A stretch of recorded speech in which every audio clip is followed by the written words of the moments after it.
What's happening, everyone? We're going to take a look at the two most widely used training handcuffs by law enforcement and security.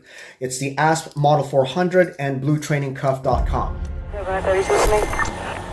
Now, some people don't like the idea of using training handcuffs because some people feel like it's going to create bad muscle memory. And what I mean by that is officers will go into training, they'll use the training handcuffs, they put them on, and then they just break out of them. And they're not using the key to double lock the handcuffs, which it should be for safety, and they're just going and breaking out of the handcuffs. But here's the thing. The objective of the training is to build repetition for efficiency in handcuff application. So it doesn't really matter which way the keyholes are when you apply them, just get the cuffs on, especially when we're talking about a resistive subject.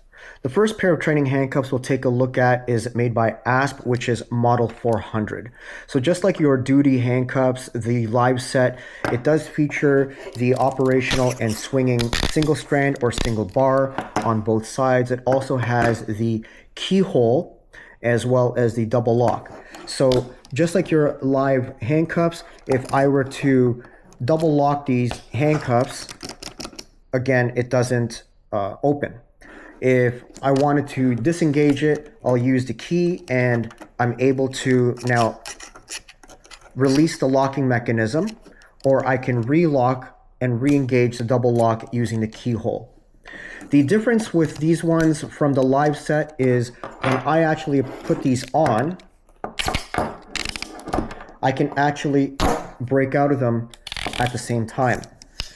The issue that I run into, not just with this pair, but with a number of the pairs, if I'm working with a training partner or a training dummy that has a limited range of motion or lack of flexibility once the arms are behind the back, is these tend to break open and they won't actually stay. But again, they are training handcuffs and they're designed so that you can build repetition for an efficient application of handcuffing. One thing to note though, these are slightly thicker than your handcuffs made by Peerless or Smith & Wesson, which means if you're using ASP handcuffs to begin with, you probably already have a larger handcuff pouch that will accommodate to the ASP ones. But otherwise, if you're trying to use these for your Peerless or Smith & Wesson handcuff pouch, there's a pretty high likelihood that these will not fit. But again, for training purposes, the intent of these training handcuffs is to build repetition. The second pair of training handcuffs we're going to take a look at is made by BlueTrainingCuff.com. So unlike the ASP training handcuffs, these ones cannot be broken open, and it also does not have a double lock or a keyhole on either the cuff or on either side of the block. But again, for training handcuffs, the purpose is to build repetition. Now to release the single bar of the single strand is this release mechanism here where I would pull this down and it would then release the ratchet teeth from the inside, pulls everything down. So if I were to apply this on myself, again, so there it is there, I'm going to pull down on the release mechanism and I'm able to get out of these handcuffs without any issues. What I found with these ones, again, if you are working with a person that has limited range of motion behind their back, it can get tight, just like you're using live handcuffs, but they will not break open like the ASP ones because the locking mechanism isn't designed the same way as the ASP training handcuffs. These ones are slightly thinner than the ASP ones, but I would compare these as a similar size to your Smith & Wesson or Peerless handcuffs. Again, if you're already using those types of handcuffs and that handcuff pouch that fits them, these will go in no problem.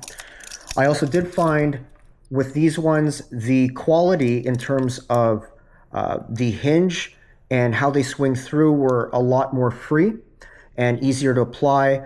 Out of a number of the pairs of the ASP training handcuffs of the M400s, I did find them a little bit tight, not just at the hinge, but also at the double bar. So it would actually pinch. Let's take a look at this one here. It would actually pinch here, and you can see that it doesn't pass through as freely compared to the other ones. I'll show you on this side where it does pass through a little bit easier. With the blue training handcuffs, there is no problem with it passing through. And these are your blue training handcuffs. Anyways, that's a wrap. I hope you found it helpful and you gained a little bit more insight when it comes to training handcuffs, their intent, and how useful they can be. Now, if you were to ask me what my personal preference is between the ASP training handcuffs and the blue training handcuffs, I do prefer the blue training handcuffs. This is not a paid advertisement. It's just my personal preference when it comes to using reliable equipment. When I'm teaching my class, I don't want to be working with equipment that's going to give me problems during demonstrations. And so far, I haven't had any of those issues with the blue training handcuffs. So that's something to think about from the instructor end. But even at the user level, it's a very reliable piece of equipment. Anyways, give them a shout.